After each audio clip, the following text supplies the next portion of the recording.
I'm Scott Barrett, and today I'm going to go through the basics of how I tie up a trot line.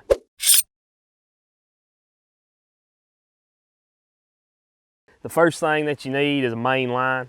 I use a tarred nylon rope. This is number 36. You can buy it, it's easily accessible. You can buy it at a lot of different places. Walmart carries it. That's one component that you're going to need. The next thing you're going to need is a drop line for your hooks, to attach the hooks to your trot line.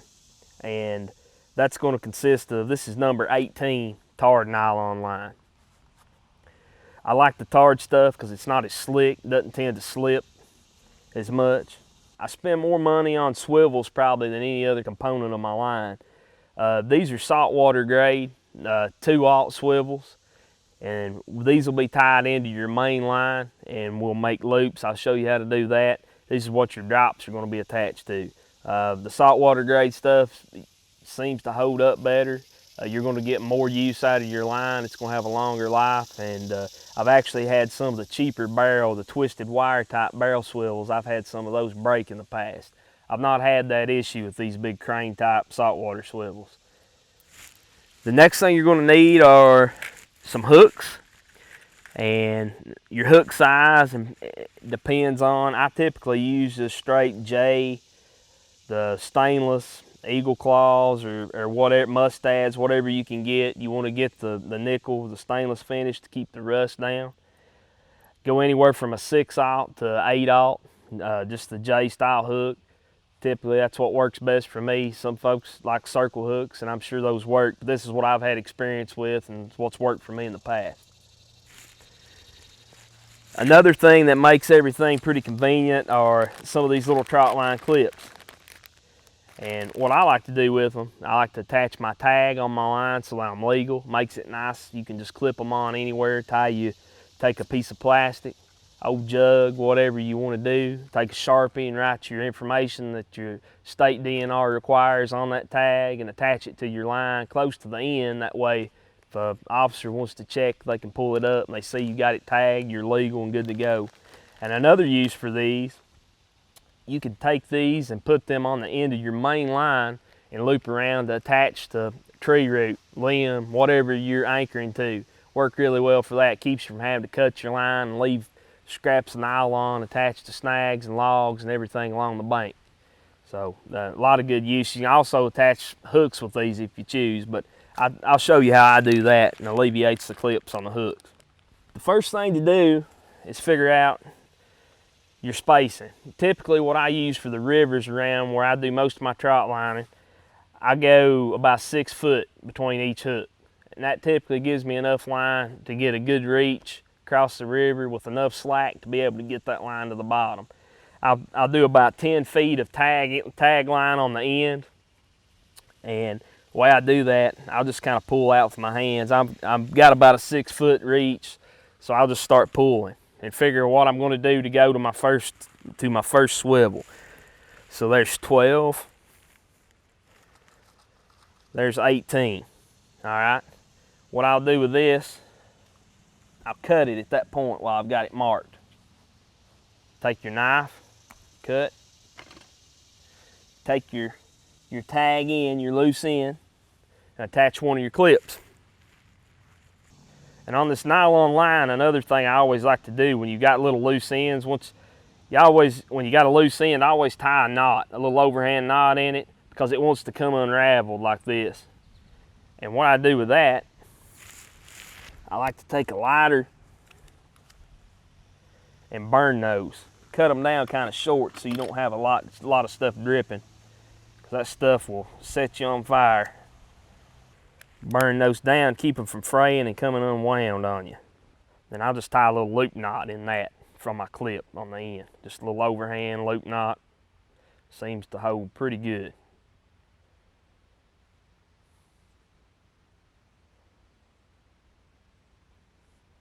All right. So that's going to be your side that you're going to attach to the bank. So you just kind of throw that off over here. Go to where you're going to put your first mainline swivel. The state that I live in, you're allowed 50 hooks per trot line. And that's about what I fit in on these lines. I usually tie them up 50 hooks. What I like to do, I take and I go through about every 5 hooks, and I'll put a swivel in the main line of the trot line to help eliminate line twist and twist. If you got a good fish on there, they're going to twist. You got a swivel there on your drop, but it's also nice and helpful if you got a swivel in your main line when he's going around. Kind of helps cut everything down, keeps everything nice and neat with all your drops and your baits that are swimming around on there. So you want to attach to a swivel here in your main line and do the same thing. I tie a little kind of like improved clinch knot, tie a knot in the end of your line, cinch it down, and you'll want to melt and burn that again there.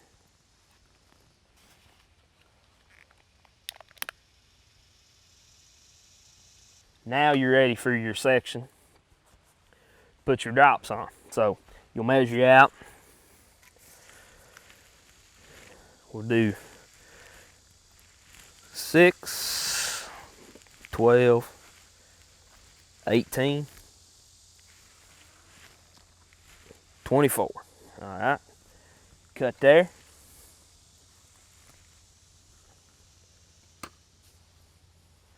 Now, before you tie to your main line swivel here, you want to put your drop swivels on. So I'm going to do 4 in this section, or 5 rather. So you want to put them all on before you tie it off to your main swivel here. So just thread them on your line.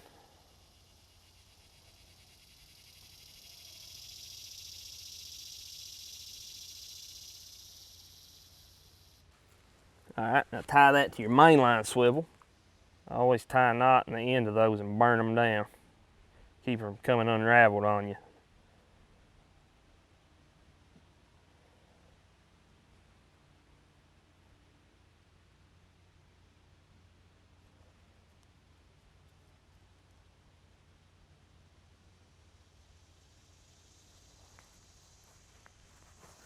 All right, now you want to do to your first swivel. I'll go 6 foot.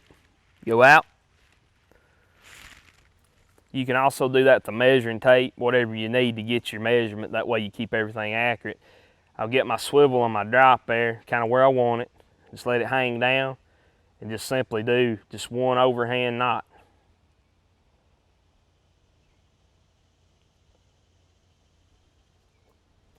Just like that, and you got a little loop right there with your swivel hang down. For your next one, do the same thing. In the state here that I'm in, you can do, by law, some states require you to have them a certain distance apart. So it's a good idea to check your regulations. That way you know what you need to do to be legal. Here, the minimum's 18 inches, so we're well above that. We don't have anything to worry about there. You've got to be at least 18 inches apart.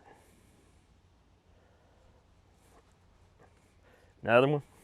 And once you get going and get everything kind of set up, you can turn and go through it pretty quick. Once you get your first section, I've got the first several drops tied up. I'm going to get to a mainline swivel here and end that section with that. Got everything spaced out accordingly, 6 feet, and that's just my personal preference. You can modify this in any way you want to. You can put as few or as many hooks in between each mainline swivel as you want. If you want more, there's no such thing as too many swivels in a trot line. You can put as many in there as you want. You can put one every 3 hooks if you'd like. I go with 5. It seems to work pretty well for me. And then when I get my 5 drops tied on, I'll go back. I'll end that with a main line swivel.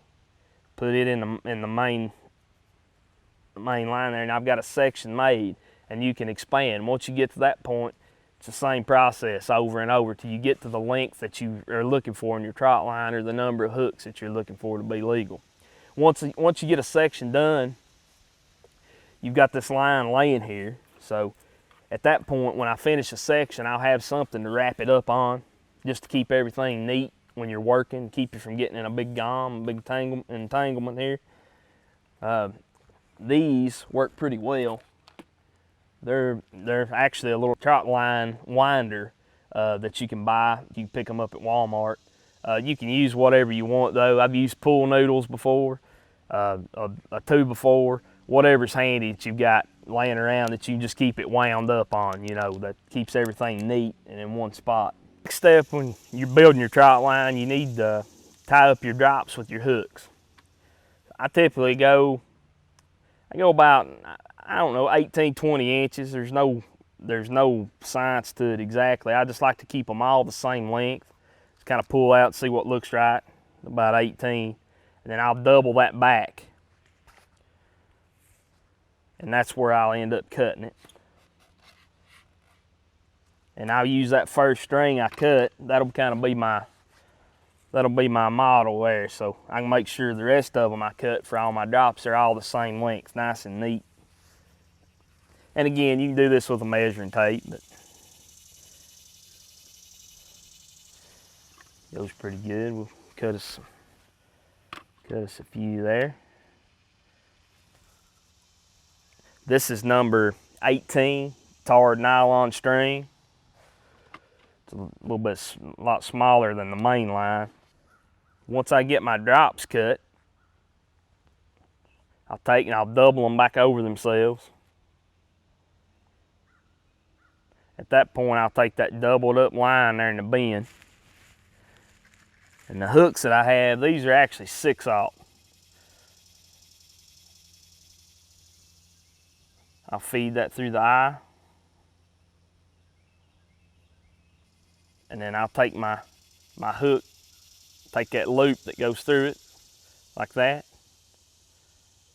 I'll take it and just loop it over my hook and come back around and tighten it up. So it's just a nice loop, not cinched down. There's not even a knot there, it's just cinched in there. And then I'll come up here at my tag ends. I've got two sections coming up. Just do one overhand knot there. Tighten it up good. Make sure everything's nice and neat. And then take and melt the ends of that. And the reason I double it up like this, it's a little more abrasion resistance. And two, what that allows me to do, I can loop those on my drop swivels on my main line. I can run that through there and just hitch it around itself, just like I put it around the hook there. I can put that through the swivel. So there's some advantages to that. I don't have to cut these when I go back to take them off, take my line out. I can just loosen it a little bit, pull them right back through the swivel. You do that for all, depending on how many hooks you're going to put on your line, you'll do that for each hook and make your drops accordingly. As you're tying up your hooks with your drops, you want to try to keep them organized the best you can. What I like to use, I like to take this is a little styrofoam cooler. You can take your hooks with your drops, put your drops inside your cooler. I also do this with one of the little cheap styrofoam Minna buckets, something like that. You can also take a pool noodle and stick them in a pool noodle, and just to keep everything kind of cohesive. You don't have to worry about sticking yourself on a hook or anything like that. It keeps everything nice and neat.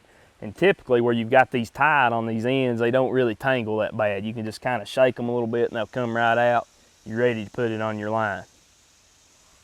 Now here's an example of what your trot line is going to look like when you set it, your main line. You've got your clip here on the end. You've had it looped around a tree, root, whatever you're attaching the end of your line to. Come down your main line. You have a main line swivel in here to keep twist down from your bait and if you get a fish on it. Continue on down and you come to one of your first drops that you've tied in. And when it comes time to attach the hook, all you do, you take your knot end, take the eye of your swivel there, you stick the knot in through the open eye and run it through. You make a loop with the end, take your hook, run it back through there and just cinch it down. Basically just making a little loop and it's attached. You're good to go. You're fishing. And then continue on down all your drop swivels. You do that too. I like to, when I'm putting my hooks on, I like to go ahead and bait them as I'm going on. That way I'm done. And when it comes time to take your line out, all you have to do is your little knot there on the end. You can just kind of pull back on it pressure-wise, and it'll just unloop right off itself. and just pull it out. Then take your hook and stick it back in your styrofoam bucket, noodle, cooler, however you're keeping them, and you're good to go. Once you get your drops and your line baited up as you go along, I always like to weight my line, for flatheads especially. You want your line to be close to or on the bottom. And I do that actually I do it with rocks. It's an old trick my grandpa showed me. It's how he always weighted his trot lines down, and there's easier ways to do it and better ways to do it, but I always do it just because that's a little trick he showed me, and I really kind of pay homage to him every time I trot line fish. But what you'll do, wherever you're fishing at, look for I like kind of a long, skinny type rock, because what you're going to do, just make a loop in your main line. Here I've got a pretty good sized loop, and I'll just take back over itself. You want a rock that you're going to be able to take and work through that loop. And the tension of your line and the current are going to tighten everything up there. And then once you get it in there, everything's going to start to tighten up. And with the tension of your line, it's there. And that'll take your line and keep it down close to the bottom and put it where you want it to be.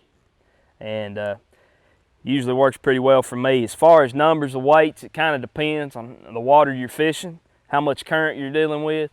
But I usually go at least 3 of these, kind of space them out. Put one once you get, 20 yards or so off the bank, 15, 20 yards off the bank. Put a rock down about the middle of your line and about the same on the other end. And that usually is enough. You can feel it hit the bottom. And if you're on the bottom, that's where you need to be. There's nothing like having success on something that you've made yourself. And this is the best way I've found to build and make my own trot lines for success on catfish.